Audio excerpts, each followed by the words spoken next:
So hopefully you remember the story. We will read it, and in fact, I wasn't going to read it until I won't read it just yet. But it's the story of Mary anointing Jesus at Bethany. I don't know why your curriculum doesn't include that. I think it's a very important story. I had you read about 3 other anointings of Jesus, right? In Matthew, Mark, and Luke. Each gospel has a story about Jesus being anointed by a woman. And I asked you the question, are they all the same story? And most of you, or at least some of you, said that they were all the same story. They're not all the same story.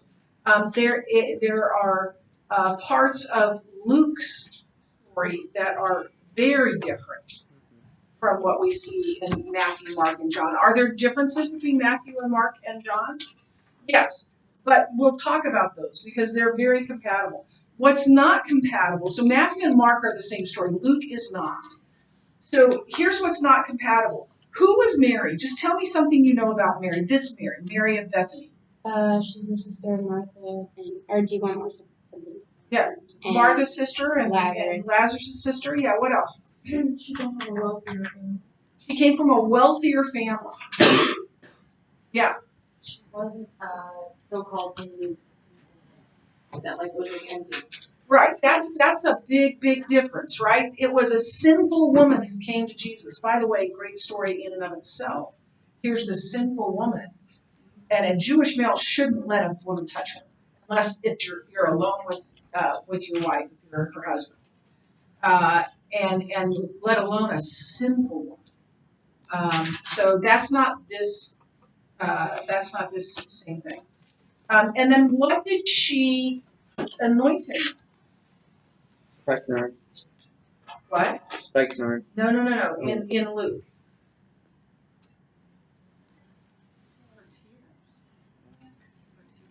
There was no perfume. There was no nard or anything like that. Luke is different. So what are we to make though of the differences between Matthew, Mark, and John? Now that we know that Luke is a separate story altogether. Listen, all of it is compatible. In Matthew and Mark, or excuse me, in Luke, it says that this took place at the home of Simon the leper. And some people have said, well, that's not compatible with John because that one was at the home of Lazarus and Mary and Martha. Does John say that? I remember it saying Simon. In John too? It might have been in both Luke and Matthew, but I don't think it did in John. We can figure that out. Maybe I'm crazy.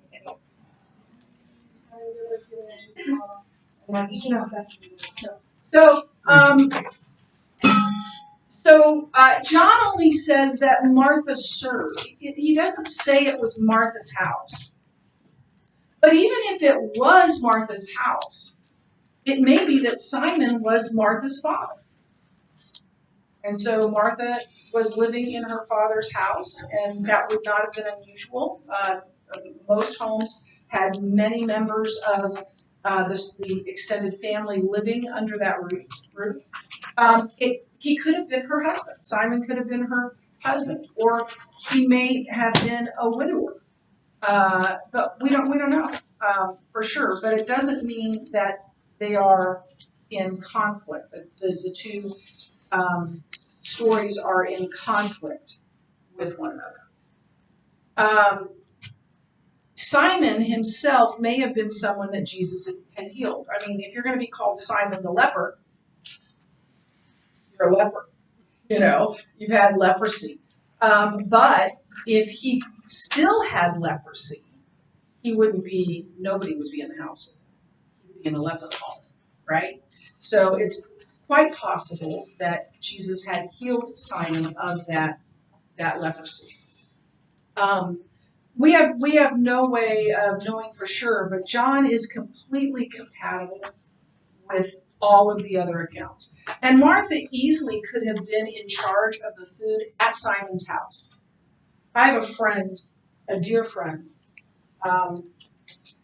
named, my children call her Miss Tony, so I refer to her as Miss Tony.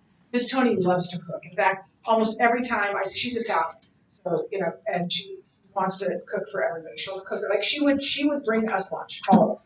In fact, she has brought lunch to all of the faculty before, and she keeps telling me, when can I bring lunch for your teaching friends? I want to bring them. I want to bring some lunch. And she's the most giving human being I know. And she loves to cook. And I just got a text about a week ago. Hey, I'm doing a gig on July 24th. Susie needs a bunch of food for a bunch of people. Will you help me out with that? I'm like, yeah, Tony, I'll do that. I'll help you out. She wants to cook. She'll be doing that at Susie's house, not at her own house. And it could be that. It could be that Simon the leper was a widower, and he said, hey, Martha, can you come help me out with the food? And we don't know for sure. But they're not incompatible because we don't know for sure. You'd have to know for sure that they're incompatible, like we know for sure with the sinful. That's just not compatible. So that's a different story. Okay, let's talk about this anointing, because this was another kind of difference. In Matthew and Mark, what part of Jesus is anointed? Head. The head, his head. Okay, what part of Jesus was anointed by Mary? Yes, or in John? Yes, his feet. So what are we to say about that? Okay, can I borrow this? It's about this much perfume. That's a lot of perfume, isn't it? I get sick in the magazines, where they've got the little scratch and sniff thing. Yeah, I start getting a headache from that. The amount of nard was so much that it is not at all out of the question that Jesus' whole body was. And in fact, he says that this was saved so that my body could be anointed for my burial. But then why do Matthew and Mark talk about the head, and why does Jesus talk about the feet? Okay, let's go way back in the recesses of your mind. You can't go there just yet, because you weren't with us, I don't think. But what are Matthew and Mark, and I think Matthew specifically, what who are they concerning Jesus being who Jesus is? Like, how are they depicting Jesus? This goes back to the study I did. Yeah. Matthew saw Jesus as the king. You anoint my head with oil, right? So when a king became king, his head was anointed with oil, right? So that's what they're concerned about. They are showing Jesus as a king, and so the head would be the part that is most important. Think about John then. Why? What? Because John is concerned about showing Jesus as Messiah. I think John is looking at this and using Mary as an example of what it means to be devoted to Jesus. And he is concerned about the devotion she's going to do. Nobody wants to anoint somebody's feet, right? Especially a guy in ancient Israel wearing sandals, right? She loved him that much. Now, she may have also, anointed all of him. She probably did, but the feet are what probably impressed John the most. You're gonna wait, no, you're gonna anoint that. Yes, I am. Because I love Jesus. So, in Matthew and Mark, saying that Jesus is king and anointing his head would be symbolic of that, being symbolic of being a king. So that's the part of Mary's act that suited their theme the best. But John's emphasizing Mary's act of devotion, Mary's devotion to Jesus. So anointing his feet letting down her hair, which is something you never did. The only man you let down your hair for was your husband. If you were alone with your husband, you could let your hair down. And by the way, that was true. I don't know if you ever watched like Jane Austen movies, and the only time the woman's hair is down is when she's among family, right, or with her husband at night. And so that would have been seen as for her to let down her hair. And so all of this are extraordinary acts of humble devotion. And it also points, and I think this is part of why John put this in here too, it also points to what Jesus will do in chapter 13, which is what? Wash his disciples. Wash his disciples' feet. So I think he's using this as a foreshadowing. It actually happened that she anointed his feet, but he's like, oh, this was a foreshadowing of what Jesus was going to do for us. Probably looking back on it, that's what he thought. So in essence, John is holding Mary up as an example of what Jesus taught his disciples to do and what he taught his disciples, or who he taught his disciples to be. So now let's find this. 6 days before the Passover, Jesus arrived at Bethany where Lazarus lived, whom Jesus had raised from the dead. Here, a dinner was given in Jesus' honor. Martha served while Lazarus was among those reclining at the table with him. Then Mary took about a pint of pure nard, an expensive perfume. She poured it out on Jesus' feet and wiped his feet with her hair. And the house was filled with the fragrance of the perfume. But one of his disciples, Judas Iscariot, who was later to betray him, objected. Why wasn't this perfume sold and the money given to the poor? It's worth a year's wages. He did not say this because he cared about the poor, but because he was a thief. As keeper of the money bag, he used to help himself to what was put into it. He pilfered some of it. Leave her alone, Jesus replied. It was intended that she should save this perfume for the day of my burial. You will always have the poor among you, but you will not always have me. Meanwhile, a large crowd of Jews found out that Jesus was there and came not only because of him, but also to see Lazarus, whom he had raised from the dead. So the chief priests made plans to kill Lazarus as well, for on account of him, many of the Jews were going over to Jesus and putting their faith in him. So the meal happens actually on Friday evening. So Jesus arrived at Bethany just as the Sabbath began on Friday. Excuse me, that's not when the meal took place. Let me explain that to you. Because you've been told that the Jewish Sabbath is Saturday. The Jewish counting of days is that the day begins when the sun begins to set. So the day begins at sunset. And then it ends at sundown on Saturday. It actually begins on Friday evening and it goes to Saturday evening. And that's when the Sabbath ends. So this meal took place close at the close of Sabbath on Saturday night. So they would gather at the end of the Sabbath to have a meal. So that's when this happened. Now it says that Jesus reclined at table with his friends.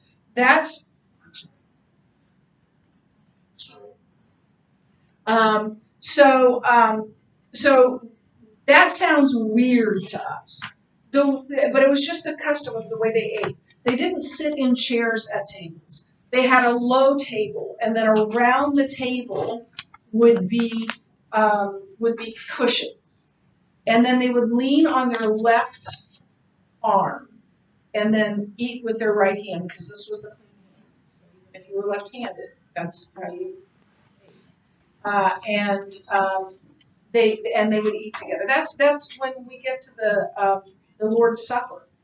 It's going to say that again. He was reclining at table with his disciples. That's just the way they ate in that time. He's He's reclined at the table with others. And then it tells us that she brought out some pure nard. Pure nard. That was tremendously expensive, especially since it was pure. And it smelled something like gladiolas, very flowery. And it was red in color. And very, very fragrant. Really, really good perfume. And there was a whole lot of it. In fact, it says the entire house smelled like the perfume. My mother wore exclusively Tiffany perfume. Now, if you've ever heard the word Tiffany, it is a very exclusive jewelry. There's one on the plaza in Kansas City. It started in New York. And she would order this Tiffany, and it was like her signature scent. And we always knew when we left the children with them that when we came back, they would smell like Tiffany, because she was going to be holding the babies, and she was going to be cuddling the babies, and she was going to be, you know. And so I was doing something or whatever, and I'd pick up my kid and I'd be like, oh, I can tell that you've been holding Josh, because he smells just like you. He smells just like Tiffany perfume, which I'm sure Josh would be thrilled to know that he smelled like Tiffany perfume. That's what this is. It's really, really good perfume, probably thicker than our perfume. But that tells us something about this family. Either they were a wealthy family, and we've seen evidence of that before, right, in John, that they were a wealthy family, or perhaps it was a family heirloom. Either way, it's an extraordinary act of devotion that pleased Jesus. One of the hallmarks of Mary is every time we see Mary, she's at the feet of Jesus in devotion. Which is one of the reasons why I really didn't like how harsh the curriculum was on Mary. Everywhere she's at his feet. I love that picture of devotion. So the amount of the pure nard, the expense of the pure nard, the intimacy of letting her hair down, which was unheard of, all point to Mary's devotion to Jesus. Here's what Dr. Mary Burge says.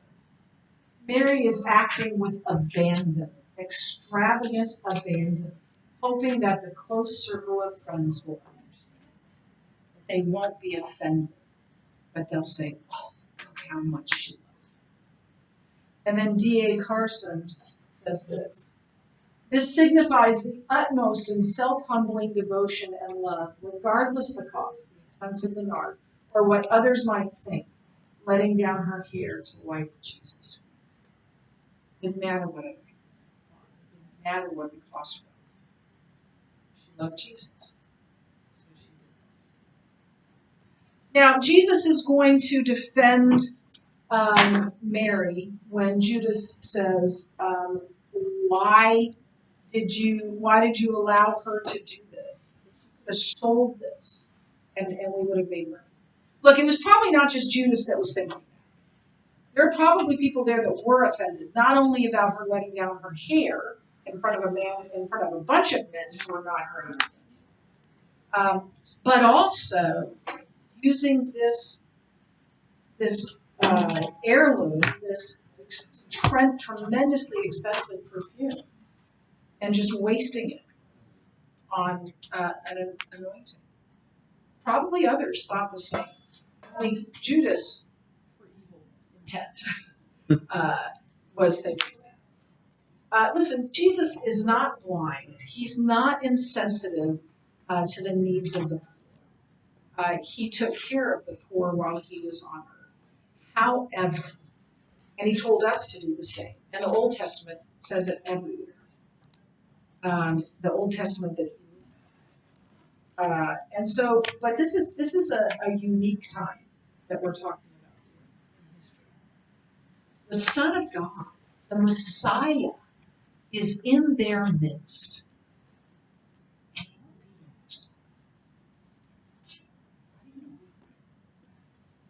Think about it.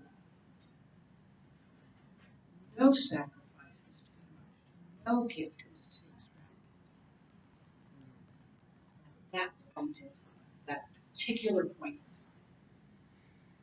There will be a time to sell things like perfume, sell things to care for those in need. But now is the time to draw near to Jesus. And that's what she's doing. Look, I think it's perfectly legitimate for churches to today to consider whether it's God honoring to spend extravagant sums on organs or sanctuaries or whatever it is. I think that's a healthy debate. But this night at Simon's house was a time to draw near to Jesus. Not a time to have that debate. It was a time to worship at the feet of Jesus and to prepare him for his burial. And listen, that when he says it was intended that she should save this perfume for the day of my burial. It's a little bit difficult to translate in the Greek, from Greek to English, but the gist is easy enough. The time for his burial is near. And this gift was intended to be saved, that she saved this perfume for this very time, for the purpose of preparing his body. Now, in fact, the smell was so strong and so pure that it probably did linger on his body throughout his whipping and his crucifixion and his burial. It probably did linger on. And then the last thing we have here is the problem of Lazarus. Now they want to kill him too. They wanted to quash any messianic hopes that anyone had.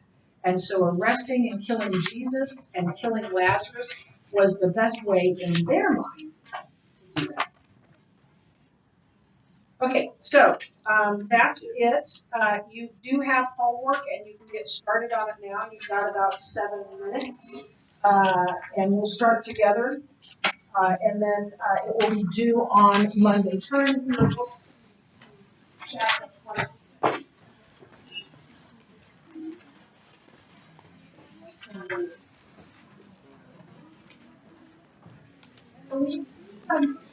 On to chapter 26. I want to make sure A, that we have enough time to finish the book, and B, that we have 3 days in there somewhere to watch the Bobby Joe. So that's why I'm Christ meeting with the Greeks. Okay, here's the first thing I want to tell you. What has Jesus been saying all along? What's the phrase he's been saying all along? My time is My hour is not yet come. My hour has not yet come. Hey, we've gotten there. He's going to say his hour has come. Christ meeting with the Greeks. The speaker walked proudly toward the podium to deliver his address. To the students at the Christian school assembly. He was a famous and important man with an important message. He wanted to impress the students with those facts. He was self-confident and self-assured. He wanted the students to see these qualities and impress with him. He wanted to have them talk of him in glowing terms after his fabulous speech. He wanted to leave the school more important and more famous than he had entered it. This was his opportunity to shine. Or we might say that he was full of himself. As he reached the pulpit and began to position his notes before him, his eyes were drawn to a shiny brass plaque attached to the surface of the pulpit, just above where Jesus face. He spoke a brief word of greeting to the students and teachers, and then glanced more closely at the inscription on the plaque. It read, "Sirs, we would see Jesus," meaning we want to see Jesus. Suddenly, those words pierced the speaker's heart with deep conviction. He realized that he had been concerned about preaching himself to the students. He wanted to impress them with his own importance, knowledge, wisdom, accomplishments, and fame. But the inscription on that plaque stopped him cold. These 5 words reminded him that people didn't want to see him. They wanted to see Jesus. At that moment, the speaker suddenly changed his message. Rather than sharing with the students how he had achieved such fame and importance and how wise and great he was, he confessed his pride to them and spoke to them about Christ, what Christ had done for him. His willingness to humble himself under the conviction of those simple but profound words allowed him to reach more students with Christ's message than all of the proud speaker's tricks that he had originally planned to use to wow his audience. How about you? When you see people, who do you really see? Do they see you and your accomplishments? Your accomplishments, looks, and personality, or do they see Jesus? Whenever you find yourself getting full of yourself, remember that the Greeks said to the disciples, "Sirs, we want to see Jesus." Now, I'm not going to go through this because this is disputed for the timing of the events, and as I've told you, the curriculum believes that Jesus died on Thursday. I will not now, but I will go through what I think the correct timing is if we have time, but just ignore it for now. So you're going to read John 12, 20 through 50, and you're going to answer the questions on page 193, and then there's one on 194, and this is due on Monday. Just a